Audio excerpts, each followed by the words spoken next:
బయ్యారి సారీస్ మే 8వ తారీఖున ఓపెనింగ్ జరగబోతుంది. ఎవరైతే షాపింగ్ చేస్తారో 3000 అండ్ అబౌవ్ ఫస్ట్ 200 కస్టమర్స్ కి సారీ రూపాయికే ఇచ్చేస్తున్నారు. నమస్తే. ప్రస్తుతం పశ్చిమ బెంగాల్లో, తమిళనాడులో దేశవ్యాప్తంగా ఆ రెండు రాష్ట్రాలకు సంబంధించినటువంటి ఈ హీట్ అంతా, అంటే పొలిటికల్ హీట్ అంతా కూడా చెలరేగుతున్న పరిస్థితి కనబడుతోంది. పశ్చిమ బెంగాల్లో ప్రభుత్వం చేంజ్ అయింది, బీజేపీ చేజిక్కించుకున్న పరిస్థితి కనబడుతోంది. కానీ ఏదైతే ఎలక్షన్స్ అయిపోయిన తర్వాత పశ్చిమ బెంగాల్లో పెద్ద ఎత్తున కొంత ఉద్రిక్తతల వాతావరణం అయితే నెలకొంది. దాంట్లో ఈరోజు ప్రధానంగా సువేందు అధికారి ఎవరైతే ఉన్నారో, మెయిన్ లీడర్ అయినటువంటి సువేంద్ర అధికారి యొక్క పిఏ ఈరోజు మరణించడం జరిగింది. దానికి పెద్ద ఎత్తున అటు పశ్చిమ బెంగాల్కి సంబంధించినటువంటి మమతా యొక్క మేనల్లుడే దీంట్లో కుట్రభాగంగా ఉంది అని తెలుస్తూ ఉంది. మాట్లాడదాం దానిపైన, అలాగే తమిళనాడు రాజకీయాలపైన కూడా మాట్లాడించే ప్రయత్నం చేద్దాం. సో సార్ చెప్పండి, ఎట్లా చూస్తారంటే మొత్తం కూడా 3 రాష్ట్రాలకు సంబంధించి కూడా విజయ పదంలో పోతూ ఉన్నారు. కానీ పశ్చిమ బెంగాల్లో కొంత విజయం సాధించినప్పటికీ ఈ తరుణం అంటే మీరు గవర్నమెంట్ని ఫామ్ చేయబోతున్నారు, ఇప్పటికే 5 మరణాలు అక్కడ జరిగినాయి, ఏం చెప్తారు? పశ్చిమ బెంగాల్ అనేది 2001లో ఎలక్షన్స్ అయినప్పుడు, ఎలక్షన్స్ కాగానే ఒక 3-4 డేస్లో 1500 ఇన్సిడెంట్స్ అయినాయి. ఇప్పుడు ఇంకా తక్కువైన ఇన్సిడెంట్స్. కానీ మమతా బెనర్జీ ఏదైతే రాక్షస పాలన అక్కడ చేసిందో, ఆమె ఓడిపోయిన తర్వాత కూడా నేను ఓడిపోలే అనే మాటలు అంటున్నదంటే ఇక ఆమె ఎటువంటి పాలన చేసి ఉండొచ్చు మీరు ఒకసారి అర్థం చేసుకోండి.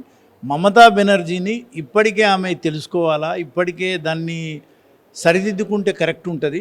ఆమె మేనల్లుడు ఎవరైతే ఉన్నాడో ఆయననే ఈ సుబేందు అధికారి గారి పిఏ మీద హత్య చేసిండని ఆయన మీద ఆరోపణలు వస్తున్నాయి. మేము కూడా దాన్ని చాలా తీవ్రంగా ఖండిస్తున్నాం. ఎందుకంటే ప్రజాస్వామ్యంలో మనము 5 ఇయర్స్కి ఒకసారి ఓట్లు అడగడానికి వెళ్తాం ప్రజల దగ్గరికి. ప్రజలు ఎవరిని స్వీకరిస్తే వారు ముఖ్యమంత్రి అవుతారు. వారు సరే ఇంకా మంచి పరిపాలన చేస్తే వాళ్ళే ఉంటుంటారు కదా. 15 ఇయర్స్ పశ్చిమ బెంగాల్ను ఏలిండ్రు.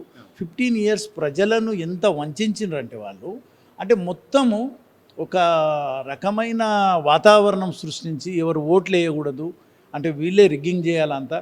ఈసారి కేంద్ర ప్రభుత్వం ముఖ్యంగా అమిత్ షా గారు అక్కడ స్ట్రిక్ట్గా ఎలక్షన్స్ చేసి ముఖ్యంగా అందరికంటే కూడా ఎలక్షన్ కమిషన్ ఏదైతే నిర్ణయాలు తీసుకున్నదో అక్కడ స్వచ్ఛందంగా వచ్చి ఓట్లు వేయడంతో మా ప్రభుత్వం వచ్చింది. అసలు మేము లాస్ట్ టైమే వచ్చేవాళ్ళం. ఇది కూడా వినిపిస్తుంది కదా, ట్యాంపరింగ్ చేశారు, నన్ను కొట్టారు, బీజేపీ వాళ్ళు కొంత అక్రమాలకు పాల్పడ్డారు కాబట్టే మరి గెలిచారు అంటున్నారు. ఆమె ముఖ్యమంత్రి స్వయాన, ఆమె ఏదో వార్డు మెంబరు ఎవరు ఎక్కడి నుంచో వేరే దేశం నుంచి రాలేదు. ఆమె ఆ రాష్ట్రానికి పాలిస్తున్న 15 సంవత్సరాల నుంచి పాలిస్తున్న ముఖ్యమంత్రి. ఇటువంటి ముఖ్యమంత్రి మాట్లాడడం అనేది ఇది నీచమైన మాటలు. ఆమె ఇటువంటి మాటలు మాట్లాడదు కూడా.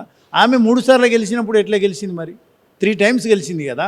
కమ్యూనిస్ట్ నుంచి ఆమె ఎట్లా తీసుకున్నది? టెంపరింగ్ చేసి తీసుకున్నదా? ఇదన్నీ నీచమైన మాటలు. ఆమె ఈ మాటలు మాట్లాడకూడదు. ఈ మమతా బెనర్జీ చేస్తున్నటువంటి చర్యలు మేము దాన్ని తీవ్రంగా ఖండిస్తున్నాం. అంటే ప్రజాస్వామ్యంలో ఇప్పుడు ఆమె 3 టైమ్స్ ముఖ్యమంత్రి చేసి కేంద్రంలో మంత్రి ఉండి ఒక పార్టీకి నేషనల్ ప్రెసిడెంట్ ఉన్నటువంటి ఆమె నేను ఓడిపోలేదు, నేను రాజీనామా చేయంటే ఇది చిన్నపిల్లల ఆటనే కదా. దీన్ని ఎవరన్నా దేశమంతా నవ్వుతున్నారు. ఇప్పుడు దేశమంతా ఆ ట్రోలింగ్ ఆ వీడియోలే నడుస్తున్నాయి. ఈ చైర్ నాదే, నేను లేవను, ఈ చైర్ నాదే అని.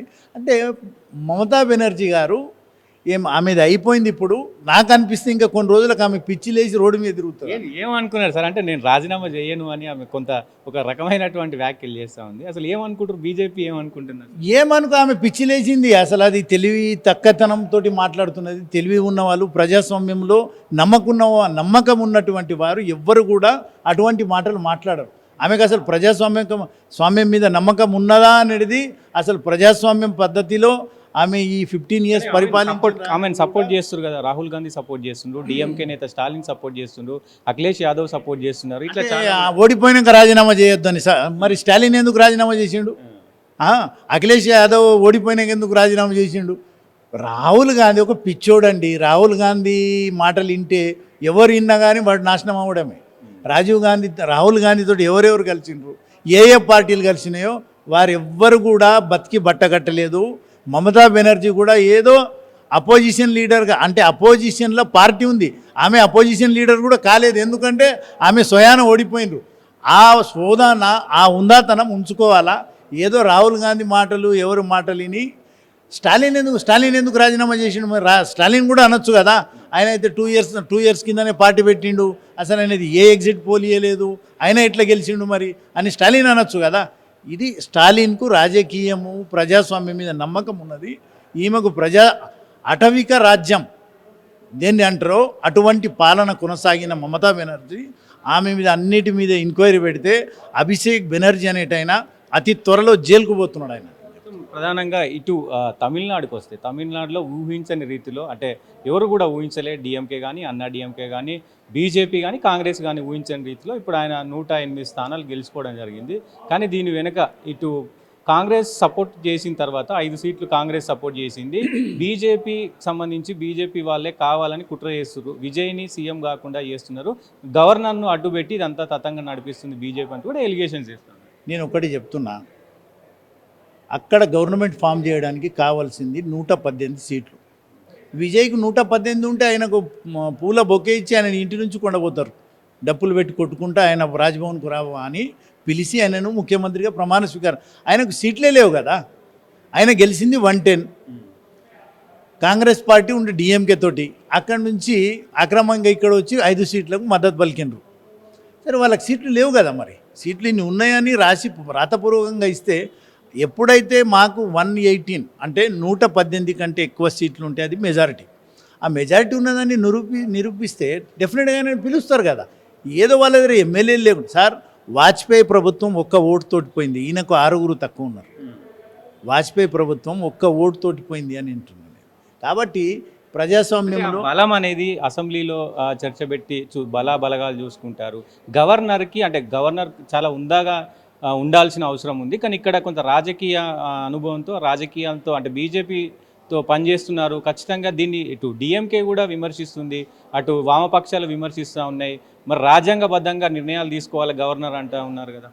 నేను ఒకటి చెప్తున్నా, గవర్నర్ అనేది ఏ ముఖ్యమంత్రికి పిలవాలా, ఎవరితోటి ప్రమాణ స్వీకారం చేయాలా, ఫ్లోర్లా టెస్ట్ ఉన్నదా లేదా అనేది చూసేది అది స్పీకర్ది. కానీ ఎవరిని ఆహ్వానించాలనేది అది గవర్నర్ అధికారం. గవర్నర్ పూర్తిగా సాటిస్ఫాక్షన్ కావాలి, ఈయనకు మెజారిటీ ఉంది, ఈయన గవర్నమెంట్ నడపగలుగుతాడు, ఈయన ముఖ్యమంత్రి ఇది ఉన్నాడని అనిపించినప్పుడు డెఫినెట్గా పిలుస్తాడు. అది గవర్నర్ అధికారం. అది గవర్నర్ను ఎవరు చెప్పరు. గవర్నర్ ఏమన్నా చెప్పి వినడానికి ఆయన ఏమన్నా తెలియని పిల్లది ఇది కాదు. ఆయన ఒక హుందా పెద్ద, అది రాజ్యాంగంలో ఆ రాష్ట్రంలో ఉన్నటువంటి అతి ఉన్నతమైన పదవిలో ఉన్నటువంటి వ్యక్తి గవర్నర్. కాబట్టి వారికి కరెక్ట్ అనిపించినప్పుడు వారు పిలుస్తారు, అందులో ఎటువంటి ఇది లేదు, దాన్ని పెద్ద రాజకీయంగా చూసే అవసరం లేదు. ప్రధానంగా నేను ముఖ్యంగా తమిళనాడు గురించి నేను కొంచెం ఒక విశ్లేషణ చెప్తాను మీకు. తమిళనాడులో విజయ్ ఎట్లా గెలిచిండంటే, అది యాక్చువల్గా మా పొరపాటుతోటి ఆయన గెలిచిండు. అంటే మా అధ్యక్షుడు ఉండే ముందు,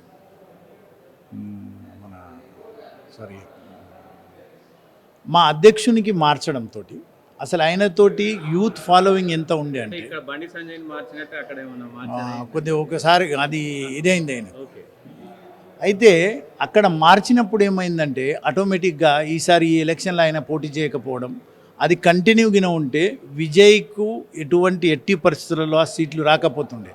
ఏమైందంటే మా అధ్యక్షుడు, మా తమిళనాడు రాష్ట్ర అధ్యక్షుడు చాలా మొబిలైజ్ చేసినారు యూత్. ఆయన మాజీ ఐపీఎస్ ఆఫీసర్. అయితే ఆయన ఎంబడి ఇంత యూత్ ఉండే అంటే సడన్గా ఆయన మార్చేసరికి ఆ యూత్ అంతా విజయ్కి షిఫ్ట్ అయిపోయింది. ఈయన మొత్తం కష్టపడ్డది అది ఆయనకు ప్లస్ అయింది. కాబట్టి మేము కొద్దిగా అక్కడ ఇది చేసినాం, లేకుంటే విజయ్కు ఇంత వచ్చే అవకాశమే లేదు.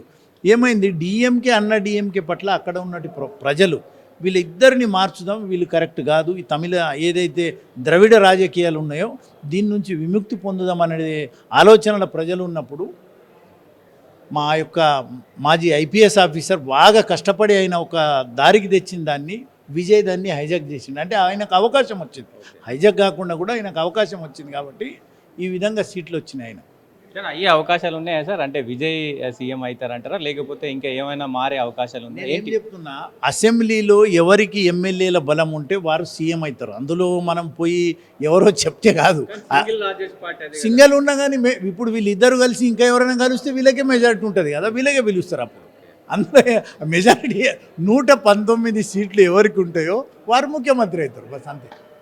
Thank you.